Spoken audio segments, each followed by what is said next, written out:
أعوذ بالله من الشيطان الرجيم. بسم الله الرحمن الرحيم.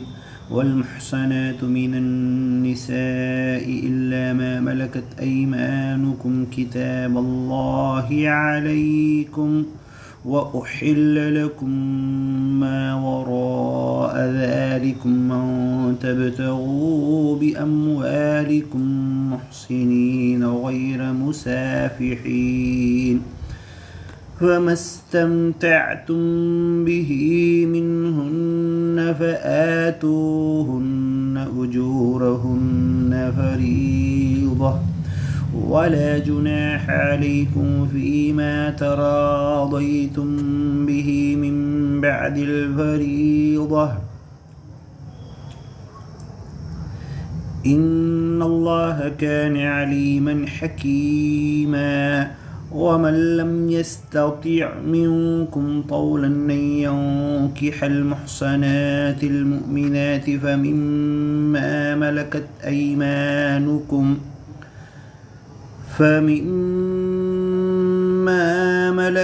أيمانكم من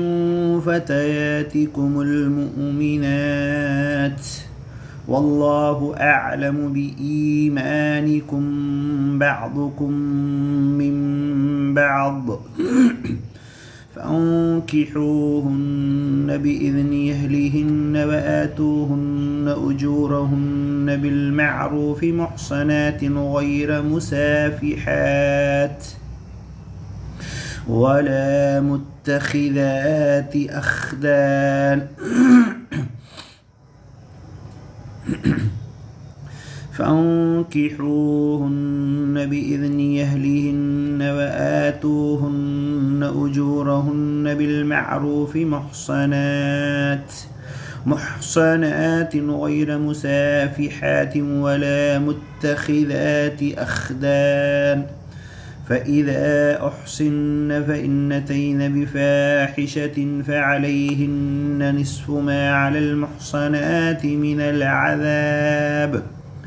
ذلك لمن خشي العنة منكم، وأن تصبروا خير لكم والله غفور رحيم. يريد الله ليبين لكم ويهديكم سنن الذين من قبلكم ويتوب عليكم، والله عليم حكيم. والله يريد أن يتوب عليكم ويريد الذين يتبعون الشهوات أن تميلوا ميلا عظيما. يريد الله أن يخفف عنكم وخلق الإنسان ضعيفا. يا أيها الذين آمنوا لا تأكلوا أموالكم بينكم بالباطل إلا أن تكون تجارة عن تراض منكم، ولا تقتلوا أنفسكم إن الله كان بكم رحيما. ومن يفعل ذلك عدوانا وظلما فسوف نصليه نارا وكان ذلك على الله يسيرا. إن تجتنبوا كبائر ما تنهون عنه نكفر عنكم سيئاتكم وندخلكم مدخلا كريما. ولا تتمنوا ما فضل الله به بعضكم على بعض، للرجال نصيب مما اكتسبوا وللنساء نصيب مما اكتسبن، واسألوا الله من فضله إن الله كان بكل شيء عليما ولكل جعلنا موالي مما ترك الوالدان والأقربون والذين عقدت أيمانكم فآتوهم نصيبهم إن الله كان على كل شيء شهيدا الرجال قوامون على النساء بما فضل الله بعضهم على بعض وبما أنفقوا من أموالهم فالصالحات قانتات حافظات للغيب بما حفظ الله واللاتي تخافون نشوزهن فعظوهن واهجروهن في المضاجع واضربوهن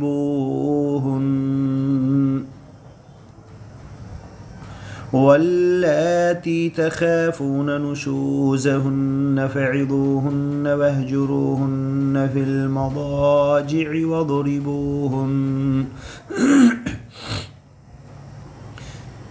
فإن أطعنكم فلا تبغوا عليهن سبيلا إن الله كان عليا كبيرا وإن خفتم شقاق بينهما فابعثوا حكما من أهله وحكما من أهلها إن يريدا إصلاحا يوفق الله بينهما إن الله كان عليما خبيرا واعبدوا الله ولا تشركوا به شيئا وبالوالدين إحسانا وبذي القربى واليتامى والمساكين والجار ذي القربى والجار الجنب والصاحب بالجنب وابن السبيل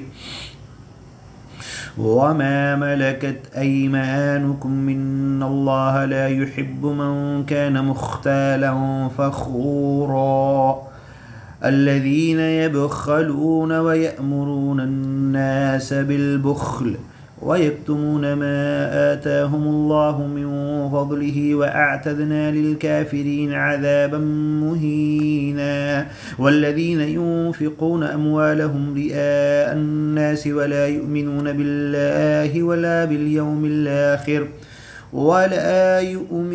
بالله ولا باليوم الآخر ومن يكن الشيطان له قرينا فساء قرينا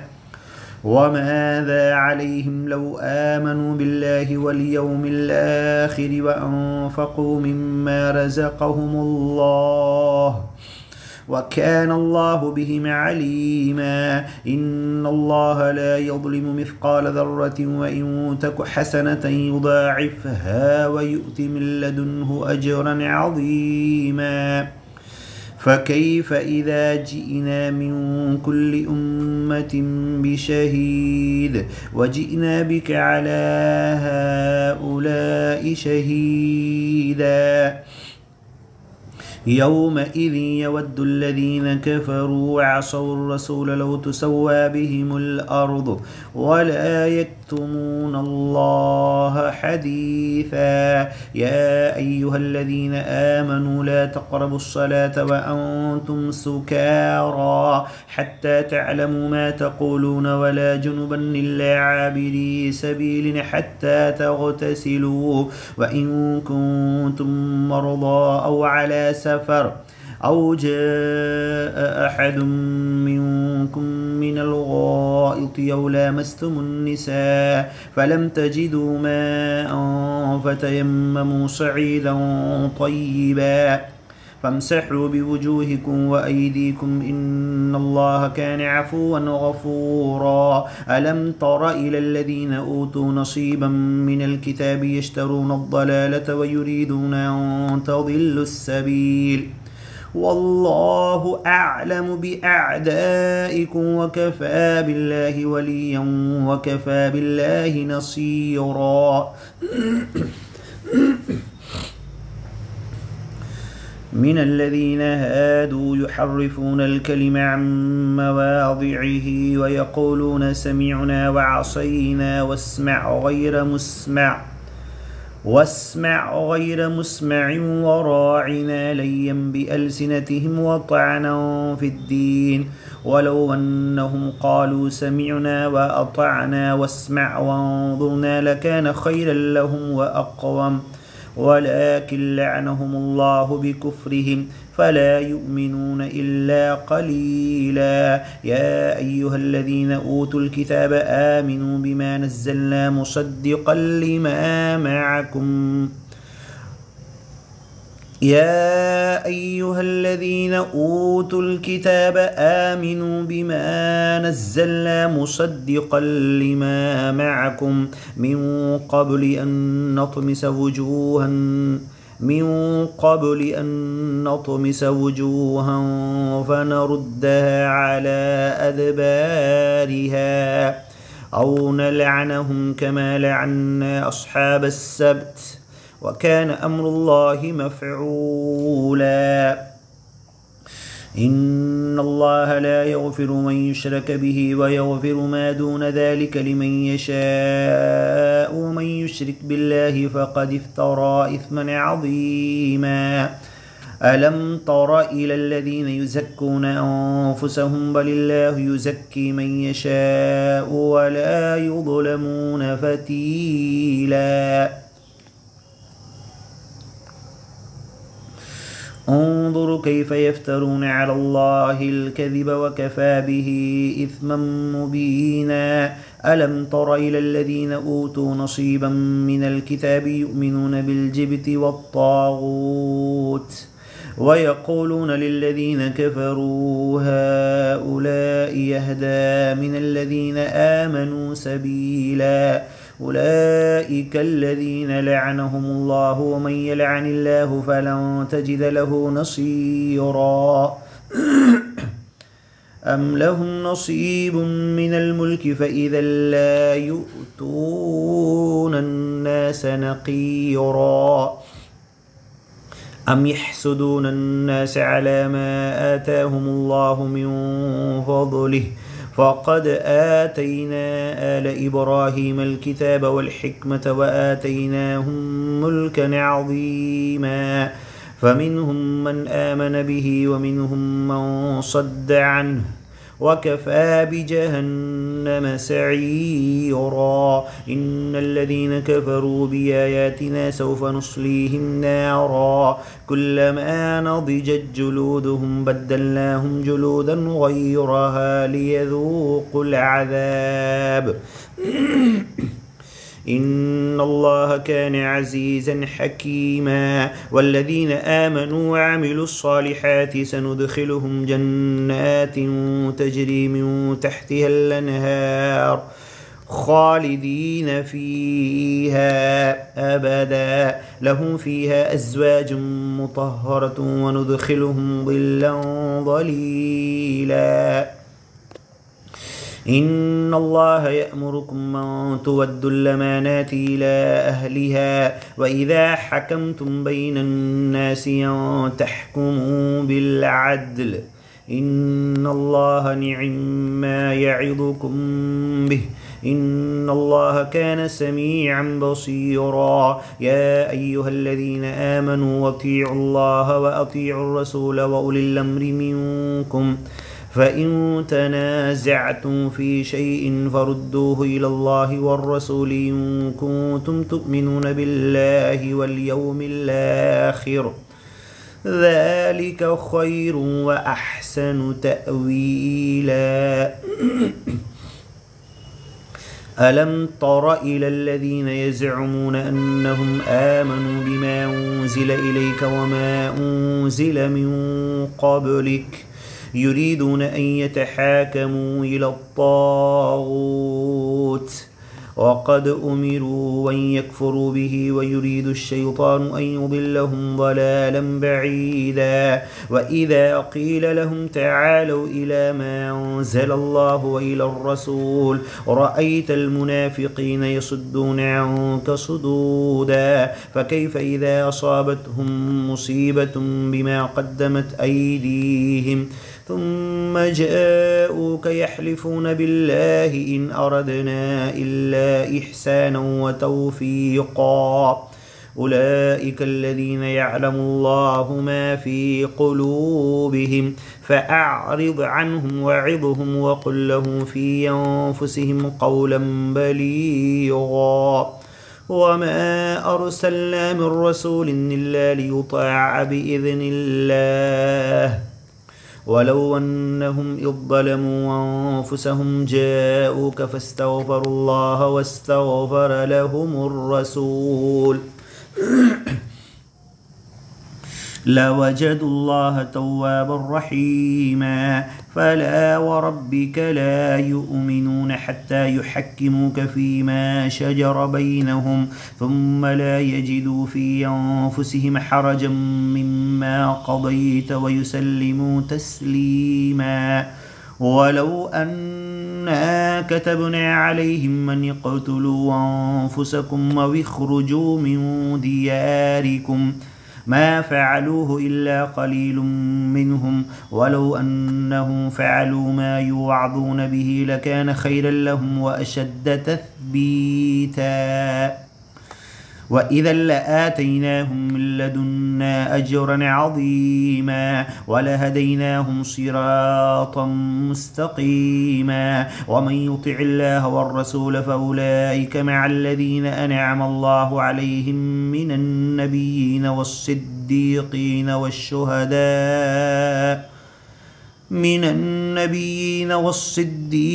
والشهداء والصالحين وحسن أولئك رفيقا. ذلك الفضل من الله وكفى بالله عليما. يا أيها الذين آمنوا خذوا حذركم فانفروا ثبات أو انفروا جميعا وإن منكم لمن ليبطئن فإن أصابتكم مصيبة قال قد أنعم الله علي إذ لم أكن معهم شهيدا ولئن أصابكم فضل من الله ليقولن كأن لم تكن بينكم وبينه مودة يا ليتني كنت معهم فأفوز فوزا عظيما. فليقاتل في سبيل الله الذين يشرون الحياة الدنيا بالآخرة ومن يقاتل في سبيل الله فيقتل أو يغلب فسوف نؤتيه أجرا عظيما. وما لكم لا تقاتلون في سبيل الله والمستضعفين من الرجال والنساء والولدان الذين يقولون ربنا أخرجنا من هذه القرية الظالم أهلها واجعل لنا من لدنك وليا واجعل لنا من لدنك نصيرا. الذين آمنوا يقاتلون في سبيل الله والذين كفروا يقاتلون في سبيل الطاغوت فقاتلوا أولياء الشيطان إن كيد الشيطان كان ضعيفا. ألم تر إلى الذين قيل لهم كفوا أيديكم وأقيموا الصلاة وآتوا الزكاة فلما كتب عليهم القتال إذا فريق منهم يخشون الناس كخشية الله أو أشد خشية وقالوا ربنا لم كتبت علينا القتال لولا أخرتنا إلى أجل قريب قل متاع الدنيا قليل والآخرة خير لمن اتقى ولا تظلمون فتيلا. أينما تكونوا يدرككم الموت ولو كنتم في بروج مشيدة وإن تصبهم حسنة يقولوا هذه من عند الله وإن تصبهم سيئة يقولوا هذه من عندك قل كل من عند الله فما لهؤلاء القوم لا يكادون يفقهون حديثا ما أصابك من حسنة فمن الله وما أصابك من سيئة فمن نفسك وأرسلناك للناس رسولا وكفى بالله شهيدا من يطع الرسول فقد أطاع الله ومن تولى فما أرسلناك عليهم حفيظا ويقولون طاعة فإذا برزوا من عندك بيت طائفة منهم غير الذي تقول والله يكتب ما يبيتون فأعرض عنهم وتوكل على الله وكفى بالله وكيلا أفلا يتدبرون القرآن ولو كان من عند غير الله لوجدوا فيه أفلا يتدبرون القرآن ولو كان من عند غير الله لوجدوا فيه اختلافا كثيرا وإذا جاءهم أمر من الأمن أو الخوف أذاعوا به ولو ردوه إلى الرسول وإلى أولي الأمر منهم لعلمه الذين يستنبطونه منهم ولولا فضل الله عليكم ورحمته لاتبعتم الشيطان إلا قليلا فقاتل في سبيل الله لا تكلف إلا نفسك وحرض المؤمنين عسى الله أن يكف بأس الذين كفروا والله أشد بأسا وأشد تنكيلا من يشفع شفاعة حسنة يكن له كفل من يشفع شفاعة حسنة يكن له نصيب منها ومن يشفع شفاعة سيئة يكن له كفل منها ومن يشفع شفاعة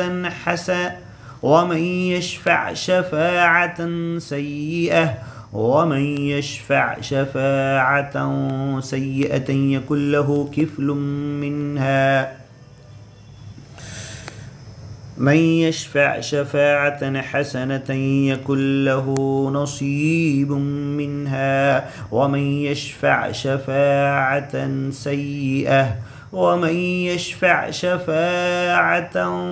سيئة يكن له كفل منها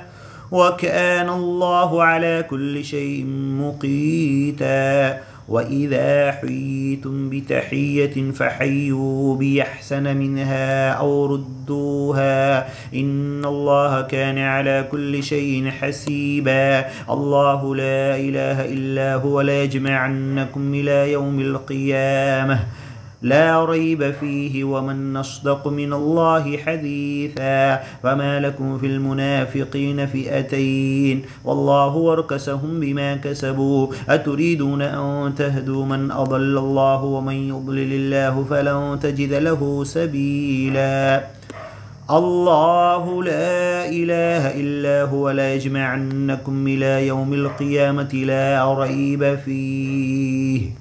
ومن أصدق من الله حديثا فما لكم في المنافقين فئتين والله أركسهم بما كسبوا أتريدون أن تهدوا من أضل الله ومن يضلل الله فلن تجد له سبيلا ودوا لو تكفرون كما كفروا فتكونون سواء فلا تتخذوا منهم أولياء حتى يهاجروا في سبيل الله فإن تولوا فخذوهم واقتلوهم حيث وجدتموهم ولا تتخذوا منهم وليا ولا نصيرا إلا الذين يصلون إلى قوم بينكم وبينهم ميثاق أو جاءوكم حصرت صدورهم من يقاتلوكم أو يقاتلوا قومهم ولو شاء الله لسلطهم عليكم فلقاتلوكم فإن اعتزلوكم فلم يقاتلوكم وألقوا إليكم السلم فما جعل الله لكم عليهم سبيلا ستجدون آخرين يريدون أن يأمنوكم ويأمنوا قومهم كلما ردوا إلى الفتنة يركسوا فيها فإن لم يعتزلوكم ويلقوا إليكم السلام ويكفوا أيديهم فخذوهم وقتلوهم حيث ثقفتموهم وأولئكم جعلنا لكم عليهم سلطانا مبينا وما كان لمؤمن أن يقتل مؤمنا إلا خطأ ومن قتل مؤمنا خطأ فتحرير رقبة مؤمنة ودية مسلمة إلى أهله إلا أن يصدقوا فإن كان من قوم عدو لكم وهو مؤمن فتحرير رقبة مؤمنة وإن كان من قوم بينكم وبينهم ميثاق فدية مسلمة إلى أهله وتحرير رقبة مؤمنة ومن لم يجد فصيام شهرين متتابعين توبة من الله وكان الله عليما حكيما ومن يقتل مؤمنا متعمدا فجزاؤه جهنم خالدا فيها وغضب الله عليه ولعنه وأعد له عذابا عظيما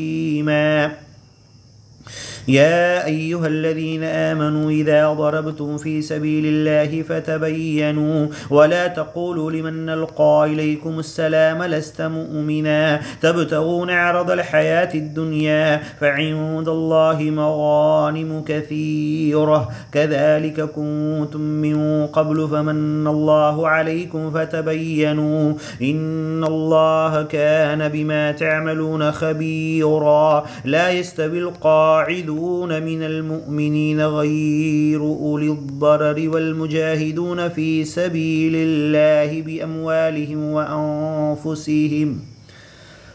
فضل الله المجاهدين بأموالهم وأنفسهم على القاعدين درجة وكلا وعد الله الحسنى وفضل الله المجاهدين على القاعدين أجرا عظيما درجات منه ومغفرة ورحمة وكان الله غفورا رحيما إن الذين توفاهم الملائكة ظالمي أنفسهم قالوا فيم كنتم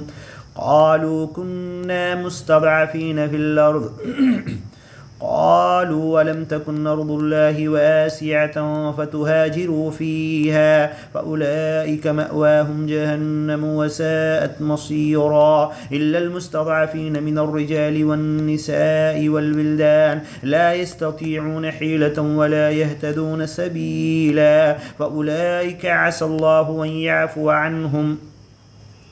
وكان الله عفوا غفورا ومن يهاجر في سبيل الله يجد في الأرض مراغما كثيرا وسعة ومن يخرج من بيته مهاجرا إلى الله ورسوله ثم يدركه الموت فقد وقع أجره على الله وكان الله غفورا رحيما وإذا ضربتم في الأرض فليس عليكم جناح أن تقصروا من الصلاة إن خفتم من يفتنكم الذين كفروا إن الكافرين كانوا لكم عدوا مبينا وإذا كنت فيهم فأقمت لهم الصلاة فلتقم طائفة منهم معك وليأخذوا أسلحتهم فإذا سجدوا فليكونوا من ورائكم ولتأت طائفة أخرى لم يصلوا فليصلوا معك وليأخذوا حذرهم وأسلحتهم ود الذين كفروا لو تغفلون عن أسلحتكم ود الذين كفروا لو تغفلون عن أسلحتكم وأمتعتكم فيميلون عليكم ميلة واحدة ولا جناح عليكم من كان بكم أذى من مطر أو كنتم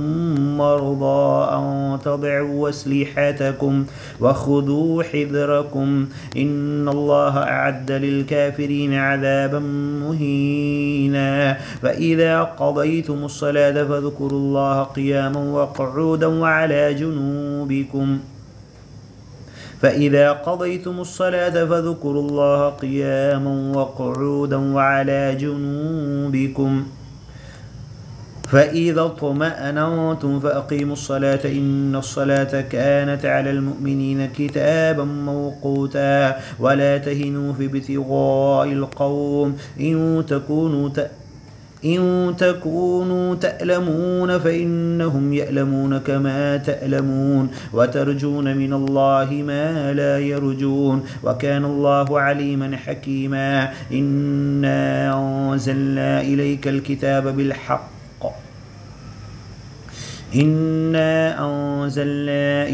الكتاب بالحق لتحكم بين الناس بما أراك الله ولا تكن للخائنين خصيما واستغفر الله إن الله كان غفورا رحيما ولا تجادل عن الذين يختانون أنفسهم إن الله لا يحب من كان خوانا نثيما يستخفون من الناس ولا يستخفون من الله وهو معهم إذ يبيتون ما لا يرضى من القول وكان الله بما يعملون محيطا ها أنتم هؤلاء جادلتم عنهم في الحياة الدنيا فمن يجادل الله عنهم يوم القيامة أم من يكون عليهم وكيلا ومن يعمل سوءا أو يظلم نفسه ثم يستغفر الله يجد الله غفورا رحيما ومن يكسب إثما فإنما يكسبه على نفسه وكان الله عليما حكيما ومن يكسب خطيئة أو إثما ثم يرم به بريئا فقد احتمل بهتانا وإثما مبينا ولولا فضل الله عليك ورحمته لهم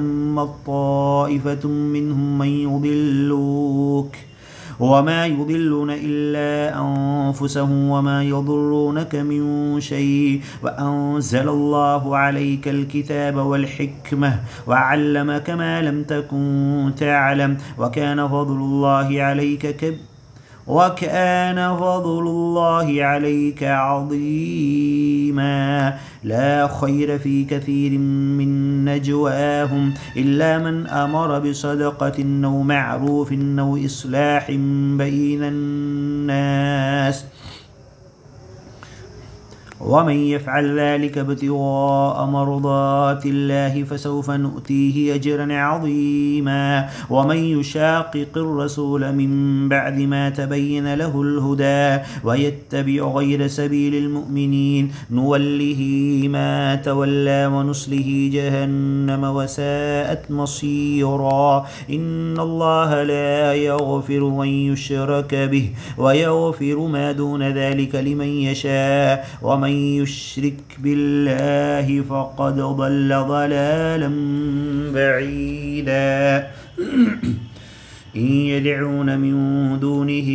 إلا إناثا وإن يدعون إلا شيطانا مريدا لعنه الله وقال لأتخذن من عبادك نصيبا مفروضا لعنه الله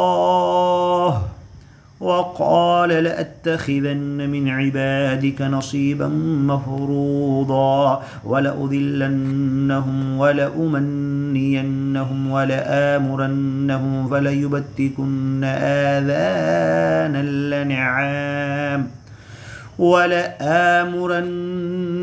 فليغيرن خلق الله ومن يتخذ الشيطان وليا من دون الله فقد خسر خسرانا مبينا يعدهم ويمنيهم وما يعدهم الشيطان إلا غرورا أولئك مأواهم جهنم ولا يجدون عنها محيصا والذين آمنوا وعملوا الصالحات سندخلهم جنات تجري من تحتها الأنهار خالدين فيها أبدا وعد الله حقا ومن أصدق من الله قيلا ليس بيمانيكم ولا أماني أهل الكتاب من يعمل سوءا يجز به ولا يجد له من دون الله وليا ولا نصيرا ومن يعمل من الصالحات من ذكر أو أنثى وهو مؤمن فأولئك يدخلون الجنة ولا يظلمون نقيرا ومن أحسن دينا ممن أسلم وجهه لله وهو محسن واتبع ملة إبراهيم حنيفا واتخذ الله إبراهيم خليلا ولله ما في السماوات وما في الأرض وكان الله بكل شيء محيطا ويستفتونك في النساء قل الله يفتيكم فيهن وما يتلى عليكم في الكتاب في يتامى النساء اللاتي لا تؤتونهن ما كتب لهن وترغبون أن تنكحوهن والمستضعفين من البلدان وأن تقوموا لليتامى بالقسط وما تفعلوا من خير فإن الله كان به عليما وإن امرأة خافت من بعلها نشوزا أو إعراضا فلا جناح عليهما أن يصلحا بينهما صلحا والصلح خير وأحضرت الأنفس الشح وإن تحسنوا وتتقوا فإن الله كان بما تعملون خبيرا ولن تستطيعوا أن تعدلوا بين النساء ولو حرصتم فلا تميلوا كل الميل فتذروها كالمعلقة وإن تصلحوا وتتقوا فإن الله كان غفورا رحيما وإن يتفرقا يغن الله كلا من سعته وكان الله واسعا حكيما ولله ما في السماوات وما في الأرض ولقد وصينا الذين أوتوا الكتاب من قبلكم وإياكم أن اتقوا الله وإن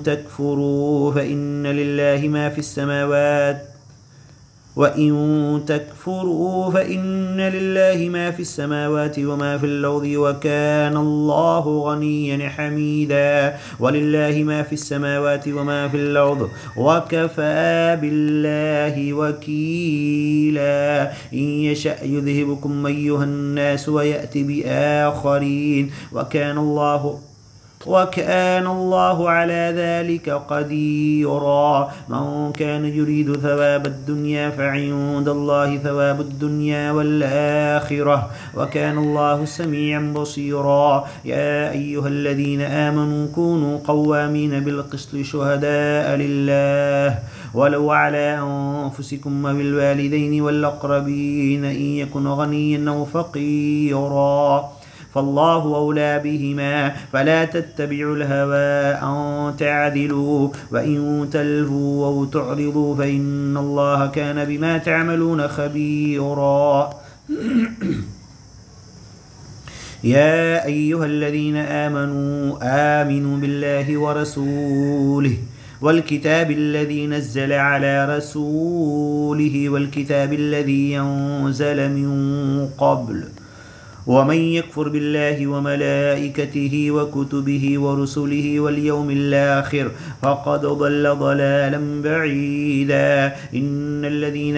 آمنوا ثم كفروا ثم آمنوا ثم كفروا ثم ازدادوا كفرا لم يكن الله ليغفر لهم ولا ليهديهم سبيلا بشر المنافقين بأن لهم عذابا أليما الذين يتخذون الكافرين أولياء من دون المؤمنين أيبتغون عندهم العزة فإن العزة لله جميعا. وقد نزل عليكم في الكتاب أن إذا سمعتم آيات الله يكفر بها ويستهزأ بها فلا تقعدوا معهم حتى يخوضوا في حديث غيره إنكم إذا مثلهم إن الله جامع المنافقين والكافرين في جهنم جميعا. اللهم نجنا من نارك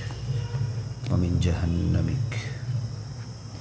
الذين يتربصون بكم فإن كان لكم فتح من الله قالوا ولم نكن معكم وإن كان للكافرين نصيب قالوا ولم نستحوذ عليكم ونمنعكم من المؤمنين والله يحكم بينكم يوم القيامة ولن يجعل الله للكافرين على المؤمنين سبيلا. إن المنافقين يخادعون الله وهو خادعهم إن المنافقين يخادعون الله وهو خادعهم إن المنافقين يخادعون الله وهو خادعهم وإذا قاموا إلى الصلاة قاموا كسالى يراءون الناس ولا يذكرون الله إلا قليلا مذبذبين بين ذلك لا إله هؤلاء ولا إله هؤلاء ومن يضلل الله فلن تجد له سبيلا. يا أيها الذين آمنوا لا تتخذوا الكافرين أولياء من دون المؤمنين أتريدون أن تجعلوا لله عليكم سلطانا مبينا إن المنافقين في الدرك الأسفل من النار ولن تجد لهم نصيرا إلا الذين تابوا وأصلحوا واعتصموا بالله وأخلصوا دينهم لله فأولئك مع المؤمنين وسوف يؤتي الله المؤمنين أجرا عظيما. ما يفعل الله بعذابكم إن شكرتم وآمنتم وكان الله شاكرا عليما. لا يحب الله الجهر بالسوء من القول إلا من ظلم وكان الله سميعا عليما. لا يحب الله الجهر بالسوء من القول إلا من ظلم وكان الله سميعا عليما. صدق الله العظيم. قل صدق الله فاتبعوا ملة إبراهيم حنيفا. صدق الله ومن أصدق من الله قيلا ومن أحسن من الله حديثا ومن جاء بالصدق وصدق به أولئك هم المتقون فاجعلنا من الهداة المتقين. وارزقنا فهم القرآن والتدبر والتفكر والتعقل والتعمق به وإقامته على العالم كله إن شاء الله.